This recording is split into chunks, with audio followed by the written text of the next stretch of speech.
TMC के प्रमुख और मुख्यमंत्री बंगाल बहन ममता बनर्जी जी को भारत के संविधान पर भरोसा नहीं है। केंद्र में पार्लियामेंट ने कानून को पास किया है और बाध्यता है कि हर राज्य उसको इम्प्लीमेंट करेगी, और वक्फ बिल तो कोई नहीं रोक पाएगा।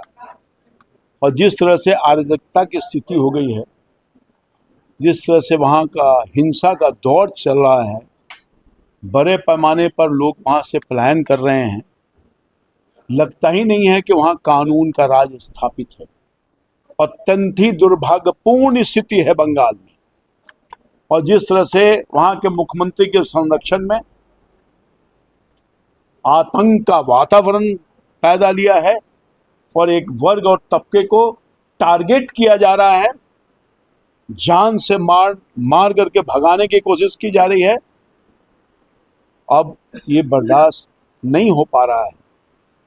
इसलिए ममता बनर्जी जी, आपका बहुत दिन तक ये अपराधियों को संरक्षित करने का जो आपने कसम खाया है, और वो आपके दिन बंगाल की जनता ही आने वाले दिन में उखाड़ कर फेंक देगी और कहीं आपका अता पता नहीं रहेगा। बंगाल में राष्ट्रपति शासन लगना चाहिए।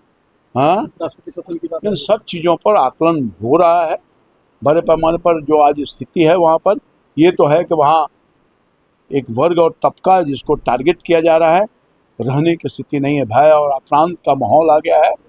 निश्चित तौर पर इन सब चीज़ों पर केंद्र की सरकार नज़र रखी हुई है और उचित समय पर उचित कार्रवाई करेगी, इसको कोई रोक नहीं सकता। लगातार हिंसा बढ़ती जा रही है, मुर्शिदाबाद जिले से आप सिलीगुड़ी तक पहुंच गई है। हाँ, तो संरक्षित है ना, अपराध वहाँ संरक्षित है।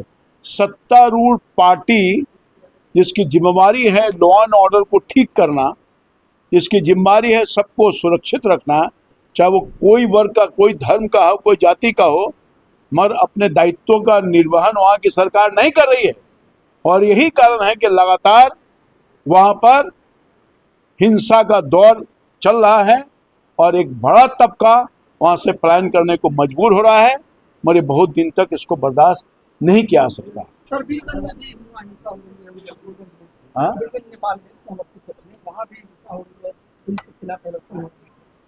अब तो वीरगंज नेपाल का ये पार्ट है। उन सब चीज़ों को केंद्र की सरकार इसको माना कर रही है, देख रही है बारीकी से।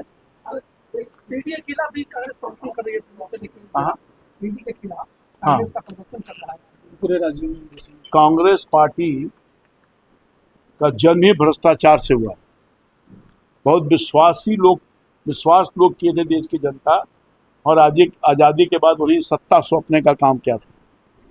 मगर जिस तरह से सत्ता का दुरुपयोग किया गया, देश की जनता के कमाई को लूट करने का काम किया गया, अब वैसे जो अपने सत्ता के संरक्षण में सब चीज़ों को बंद करके रखा था, अब उजागर हो रहा है। और कोई भी आदमी, बड़ा से बड़ा कोई हो, कानून अपना काम करेगी और कानून काम कर रही है।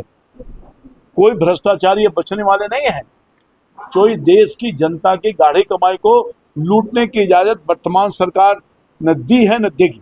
बिहार चुनाव को लेकर सर तेजस्वी यादव दिल्ली पहुंच गए हैं, कांग्रेस की कुमार राहुल गांधी से मिले हैं। क्या लगता है इस बार क्या माहौल होने वाला है?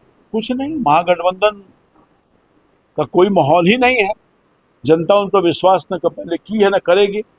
वो कुशासन में फिर जाएगी, जहाँ भ्रष्टाचार और अत्याचार होता था, विकास से कोसों दूर था। वर्तमान नीतीश कुमार के नेतृत्व वाली सरकार ने 2005 के बाद जो विकास का काम किया है, एक एक व्यक्ति की चिंता की है।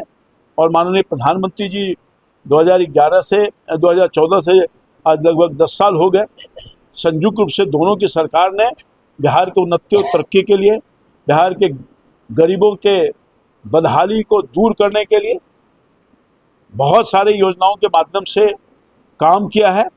अमन और चैन, शांति है, और मैं समझता हूँ कि इस अमन चैन और शांति और विकास को अब कोई भी बिहार की जनता उस स्थिति में नहीं लाना चाहती है जहाँ केवल दंगा फसाद हुआ करता था, भ्रष्टाचार हुआ करता था और विकास से कोसों दूर था। अब उस दिन को जनता फिर लौटने नहीं देगी और बिहार की जनता पूरा माननीय नीतीश कुमार के नेतृत्व में एनडीए की सरकार बनाएगी और विकसित भारत में अपना सहयोग करने का काम करेगी, विकसित बिहार बनाकर।